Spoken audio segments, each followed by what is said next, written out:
Hi everyone, how are you doing today? Good? Yeah?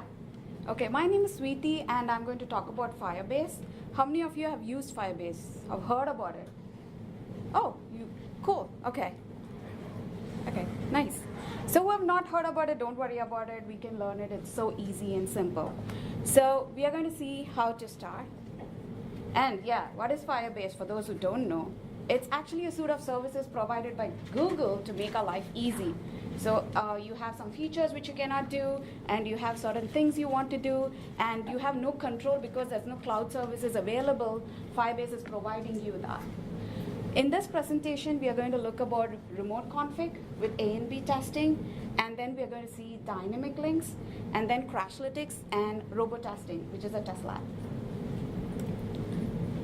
So how we are going to set up Firebase? It's usually you go to the console, then you create a Firebase project, and then you add your app to that project, probably your package name, and then it'll give you a Google Services JSON file. You don't even have to create it. It'll give you. You just have to download it and add it to your app. Probably just have to go here, add project, and it'll give you the following steps. And you can see a couple of Google Firebase projects which I have created. After that, the Firebase will be able to talk to your app, and your app will be able to talk to Firebase. Isn't that cool? So remote config. What's remote config? So you have this feature, cool feature that you're working on, and then your product or your manager comes in and say, hey, we are not ready to release this feature, just hold on. What you'll do? Anyone? What you'll do if you have a feature, you're working on it, and then your manager comes and say, hey, right now we are not ready to release, but we might in future. What you do? Anyone? Probably comment that code, push the code, release it, or put it in a separate branch, and then when it's ready to release, you rebase your code, fix the hell lot of conflicts, and then that crashes the app. All these things we have to go through. What if you can control your app outside and you don't even have to release an app version, a new app version? That's what you can do using remote config. You can change the features, appearances, behaviors, anything you want, and you just put a feature flag around it or set some flags around it, and especially force upgrade. How would you let a user to force upgrade without even having control of your app outside your app? So you should have control of your app somewhere that you can tell the users, hey, this app is old, use a new app. And also you can do an A and B testing to know which feature looks good. Like if you're confused, like you can use A and B testing to do that. So how do you set up? So we already did the steps of adding a project, adding your app to that Firebase console project. And second thing is you have to set defaults. Why defaults? Because you're calling a cloud services. There's always a possibility the API can fail, network can be down, or something might happen. That time it's always safe to have a default instead of crashing your app and saying, hey, I have no value available. And the other one is cache expiration time. Why you need cache expiration time? You're going to call an API to keep on fetching. How long do you want to call the API? Like how many times do you want to call it? That's where you want to set the cache expiration. You don't want to call it every time. You want to call it maybe once a day, maybe twice a day, or once a month. You can say, I'm going to release every once a week a new feature or something I want to change. So just call me once a week. So that's where you set your cache expiration time. And after that, it's all good that you can just go to the console and you can do it.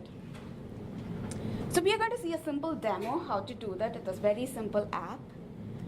So what I'm doing is, we talked about defaults, right? So here are some defaults I'm setting in my XML file. One is the TV series text. So I'm saying, hey, this is the TV series text I'm watching. It's a string. And the other one is a Boolean with a key, watching now, and I'm saying false. So what we're going to do is we're going to run the app, and I'm going to show some images and a string, which is going to match with this. And then instead of loading the app or releasing the app, I'm going to control it through Firebase console. For that, I'm getting the instance of the Firebase console, config, sorry. And then I'm setting this config settings. You might be wondering why this config setting is. We did talk about cache expiration time. We said that, hey, after 1 week or after 1 day, go fetch the new values. How would you test it? So I want to test in the debug, but immediately, am I getting the new value? So that's where you can set developer mode, and you can set the cache expiration to 0. So whenever you're in the debug, you can immediately test the API, but when you move to the release and you're releasing, it will use that cache expiration, like a 1 hour or 1 week or 1 month, whichever you're giving. And then you set the defaults. And we know why we set the defaults is when your network is down or your API fails.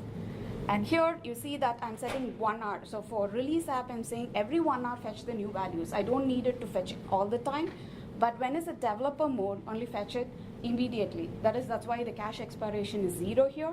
And then you can see that's calling the API and activating the remote config. Let's see the app. Sorry.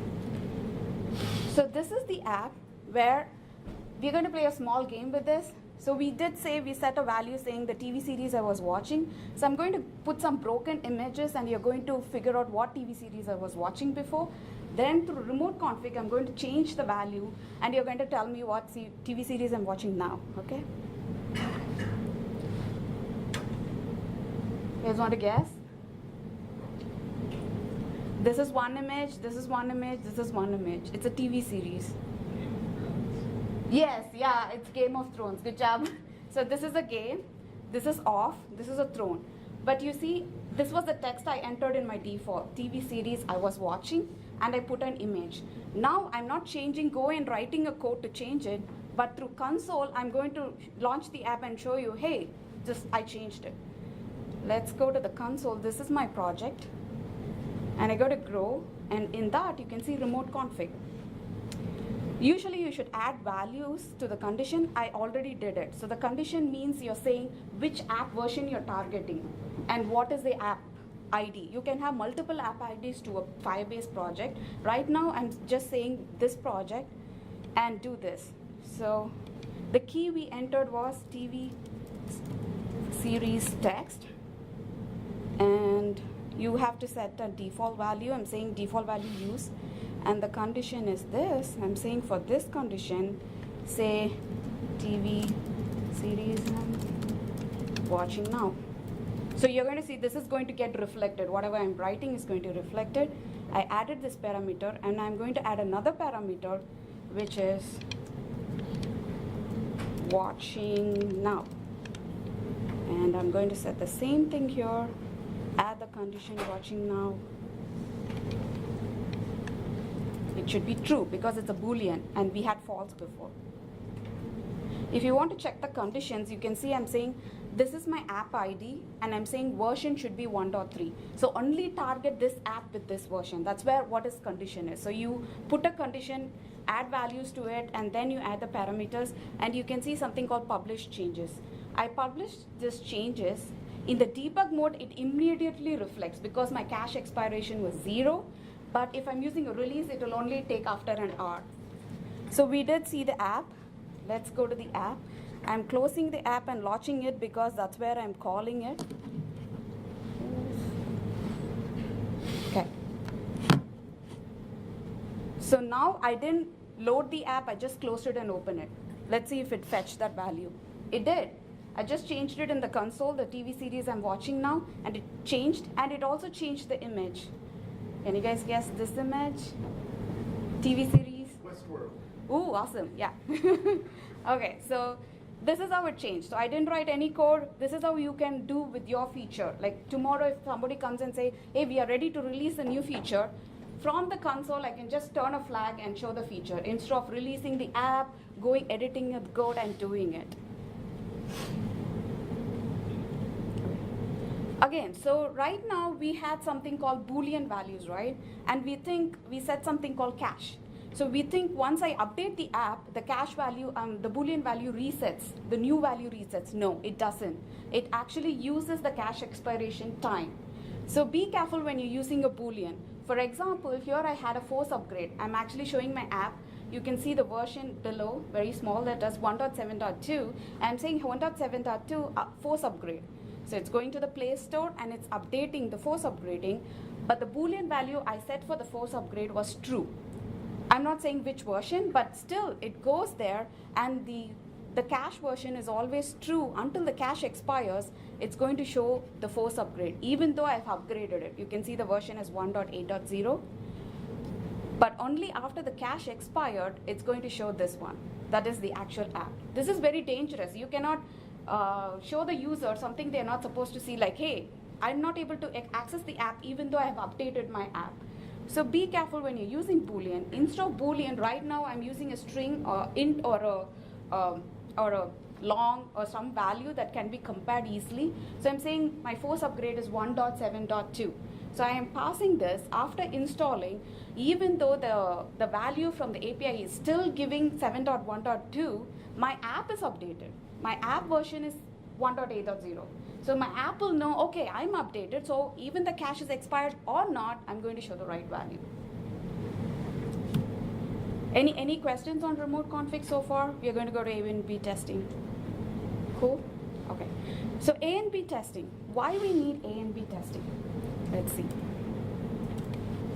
Is it cute? Like, do you guys consider this as cute? Yeah?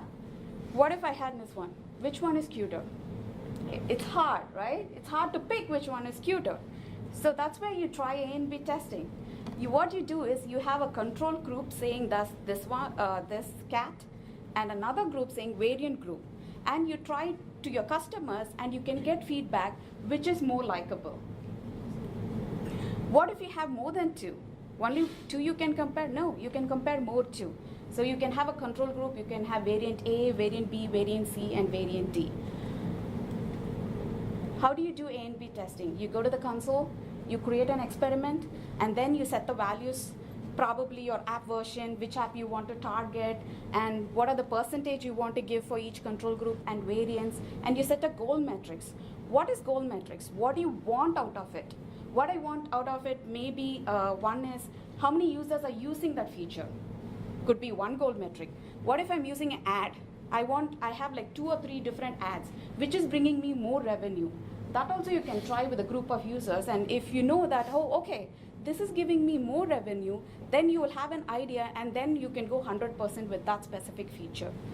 Let's see you saw that when you saw the app, I had this red button. The one of the button was red. Why was? Because I was trying A and B testing. I set some colors and see how many user was actually pressing it. So I go here, and I've created an experiment. And if you see the details of the experiment, I said the control group should have red, and I'm creating a variant A group that they should have blue, another group should have green and yellow. I'm saying if the button is this specific color, how many users are going pressing it? So I will know, okay, this background color is attractive. So users are going and actually clicking on it. Probably when you're having something you want the user to buy, you want the user to be attracted to that so that they go and click on it and buy it. Or an ad, you want to show an ad which is very attractive. So because you know if ad mobs, if you add every click you get paid. So this is where you can experiment and see which one you are getting more value out of it. So in this, I tried on a bunch of phones. You can see that this is the users and the user engagement. My goal metric was how many users were pressing on this button. In this, if you see, the user in the control group was only 50%. So I would suggest, okay, I'm not going to use red color. Red is not the suggestible color.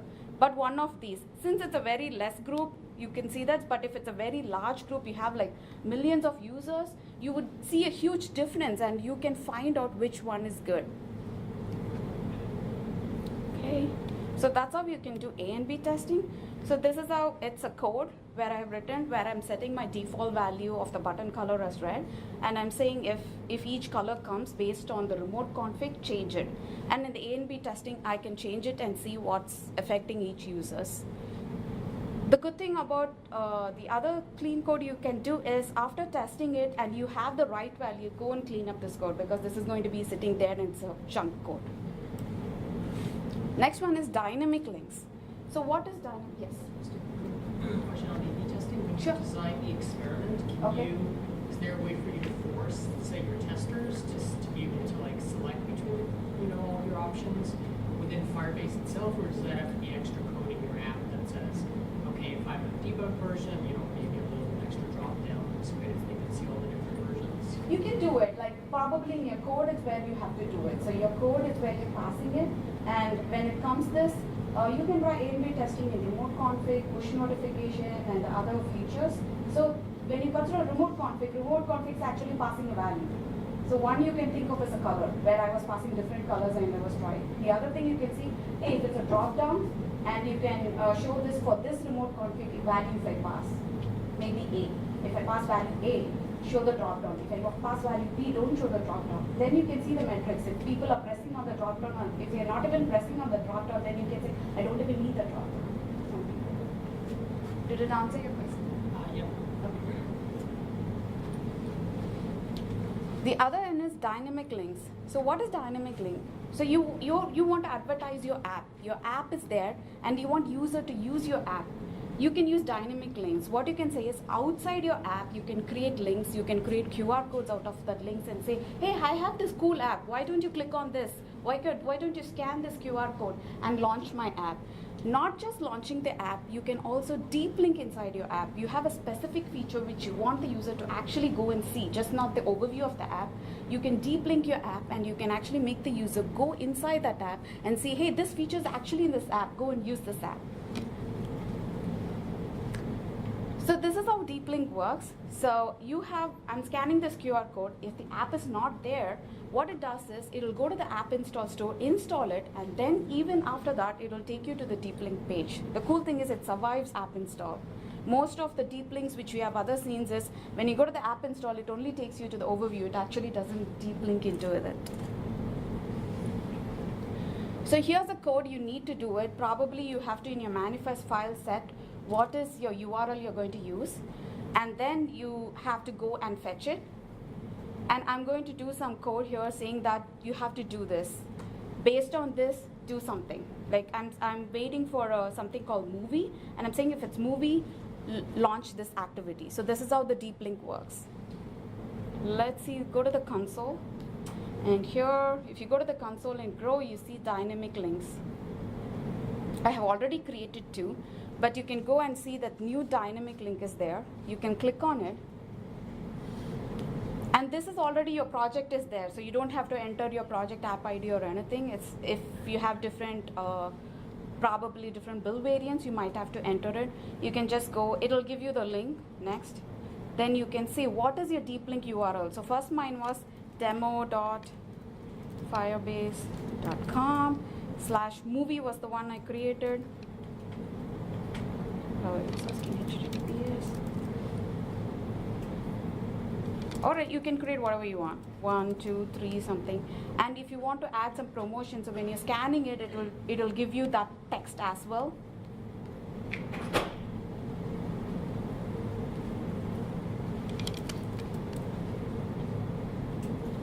Then there is an option. It says, you want to open this in iOS? I don't care about iOS. So you can open a deep link URL or you can open the app. I just press next. In the Android, it's asking, do you want to open the URL or you want to open the app? For me, I have the app, so I select the app. In the drop down, it will give the app, list of apps you have in this project. So in my list, I have my project, my app, and I will select that. It gives an option like, do you want to go to Google Play Store or you want to open using an instant app? And also there's another option. It says, if you have a lower version, your app is only supporting from say 6.0 and above. What if you want to support lesser than that, lesser than Marshmallow, Lollipop, and any other devices? You can say if for the lower devices, open this URL. So when they have your lower devices, doesn't take them to the Play Store. Instead of that, will take it to the link, the URL link which we are giving. So you keep on creating that, then it will create a URL something like this, where it will give you information like how many times the user clicked on it, how many times the user opened it, how many times the user reopened it. So let's play the demo of this where I'm going to get this link and I'm creating a QR code for this. I'm telling the user, hey, if you launch this QR code, this is going to open my app. Hey, I have a cool app. Just go and scan this QR code. So in my app, I already downloaded that image and put it on another phone, which I'm going to. So I close my app. I'm actually launching another app, QR code scanner, and I'm going to scan this app. It's asking, do you want to launch it? I'm launching it. It opened my app. So from another app, I actually kind of opened my app by scanning the QR code. The other QR code is is a deep linking. So I added, if you saw the code, I checked for if it has movie in it, launch a deep link inside my app. So what I'm going to do is I'm going to get this QR code, generate the QR code, and I'm going to launch outside my app. I'm going to again open the QR scanner, and I'm going to scan the deep link of my app, and we are going to guess a movie this time. So it's asking, do you want to launch it? It says browse website, but my app is in the phone, so it's going to launch my app and deep link inside my app. You see that it automatically deep linked. This is my Firebase demo app. It went inside my app and it went inside another activity instead of showing the overview activity. Do you guys want to guess this movie? Anybody? What? Ready Player One? Yeah, correct. It's Ready Player One. Cool.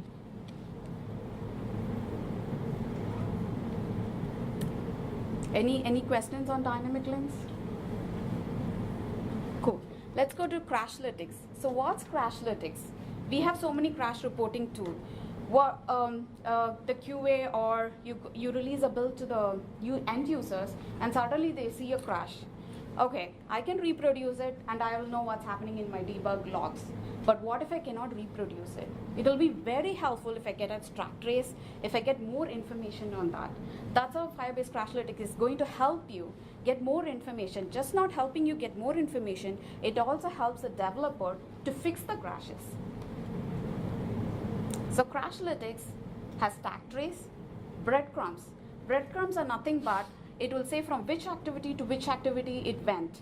So you can see the trace of, okay, from this activity, when I launched this activity, that's when it crashed. So you will get an idea of the breadcrumbs. Logs, you can add custom logs. Like if there is no crash happening, but I want to know why this is failing, like you can catch an exception. I want to know what's happening. You can add logs, you can add insights. So what is insights is Firebase has a cool feature where if it's already there, somebody solved this problem for you, it finds a crash and it'll give an insight button where you click on that insight button, it will take you to that place where you can actually fix it instead of you going and researching about it. And mute. Mute is, you already seen this crashes, you can go to the console and you can click on mute and say, hey, don't open this. I know this is happening, but I have opened a Jira ticket for it, but I'm not going to fix it. So new versions, just don't show it. I'm fine. I know this crash is happening. I don't care about it. Close. Close is, hey, I fixed it. I'm closing it. But if you see in the future, open it as a new one. And device information. So this will help you which device is affected and how it was affected. There are different crash reports you can have. One is opt-in. Opt-in means if I have different build variants and I only want for specific build. For example, I have a build for QA. I only want the QA to see the crashes. I don't want to release it to the users yet. I want to see how it's working. You can use opt-in. That means you have to go to your manifest file and say false, set enable as false, and then you enable it. Custom logs, which we talked about, and custom keys. Keys means which is the user, a session ID kind of things you can create. Non-fatal exceptions. So non-fatal exceptions, you try and catch an error, it's not going to crash your exception. But still you want to see why that error happened. That's what is, you can adopt non-fatal exception and see what's happening. User IDs, you can add user IDs to it. So what's happening is, I'm going to show another demo where I'm going to crash it and I'm going to see why that crash is happening. One is, this is a non-fatal exception. So what I'm saying is in the overview, when I click on the button, Crashlytics button, it's actually crashing, but I'm catching it. So that's why you won't see the crash, but we will see the log. The other one is, a button is going to be inside the activity. When I click on it, it's going to crash, and we are going to see how that's happening. Let's go back. So let's click on Crashlytics. So we did movies and TV series. Do you guys want to guess the restaurant? Olive Garden, yeah. It's easy. So I'm going to go ahead and book table. It crashed. I don't know why it crashed. Now I want to go and see in my Crashlytics report. So I'm going to go to my console and click on Crashlytics. It's saying that, hey, I clicked on this. It's saying we found a fatal exception. You clicked on a button, but that activity was not given in the manifest file, was not explicitly given in the manifest file. That's why it crashed. Now I know, oh, wow, okay, I forgot to initialize that activity in the manifest file. That's why it crashed. Now I know from where did I go, it crashed. The screen view. This is what is called breadcrumbs, where I can get, it started from the main activity, then it went to dynamic activity, then I went to main, then I went to Crashlytics, and when I clicked on the book button, table button, that's where it crashed. This actually helps me. Like I know, oh, I went from here to here to here, that's why it crashed. Or if you get an out of memory exception, this might help. Okay, I was going to from this activity to this activity, somewhere it memory leaked, and that's why it crashed. So this helps you very, very much in fixing the defects. And data is where, which device? Okay, this is a Samsung device, and this is where it crashed. Okay, now I know, do I have a Samsung device? Let me get it and try to fix this issue.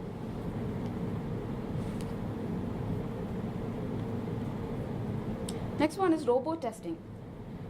Any questions on Crashlytics so far? No? Good. So what's robotesting? Robotesting is an automation tool that has much advantages than monkey testing. If you guys know about monkey testing or not, you just run ADB monkey testing. What it does is it goes and clicks on everywhere in your app and try to crash your app and see how the performance is. It's not good. As a user, I'm not going to go and click everywhere. I'm just going to go click on a button or go and click on something which makes sense to me to click. That's what robot testing does. It only finds the sensible items in the app or in the screen to go and click.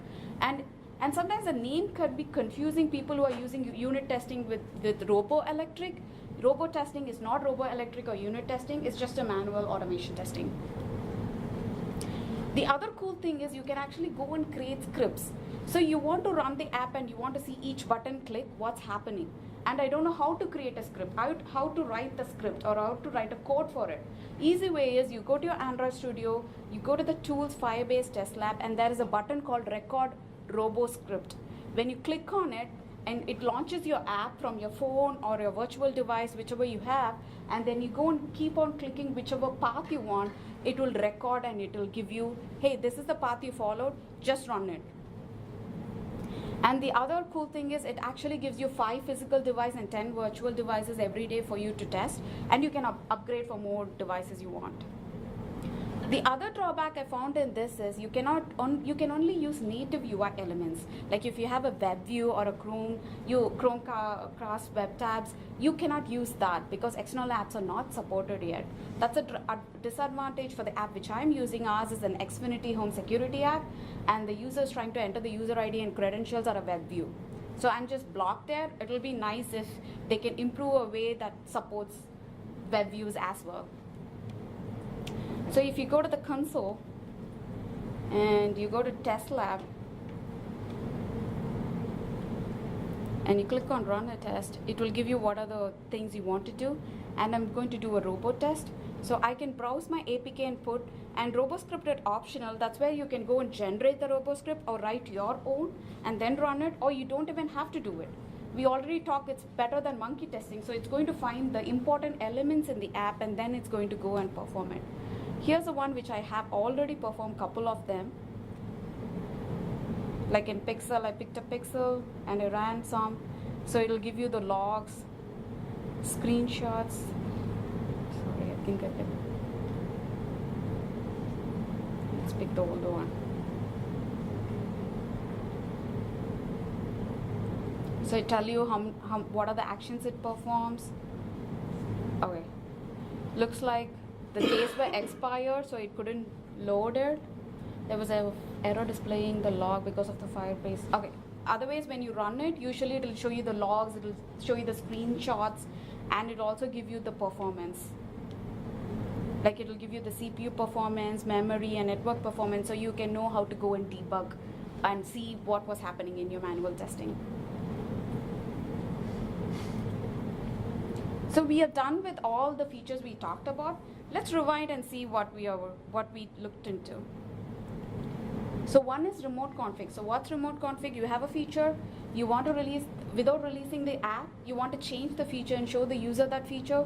You can use remote config with a flip of a flag, or even setting values or setting layouts. You can even change your layouts. A and B testing helps you to pick A, B, C, or so on, how many ever you want. Which one is better for my app? Dynamic links. Launch your app outside your app and deep link inside your app. Crashlytics, reporting tool, gives more features to help you to know how the crashes happen and how you can fix it. And Robotesting is an automation tool, testing tool. Finally, it's free. So Firebase is actually free. It's only when you upgrade you have to pay. All these things which we have implemented in our app, and it's free. We have never used the upgraded version because most of them comes as free. Only if you use like very much like when you're testing more devices and you want to upgrade more devices in robot testing, that's where you have to upgrade. So it's for trying out, you can go ahead and try it out. If you want to play around with that sample app, which I'm sure it's in the GitHub link, you can go and try it out. And only one thing you have to do is you can have to download your Google Services JSON file.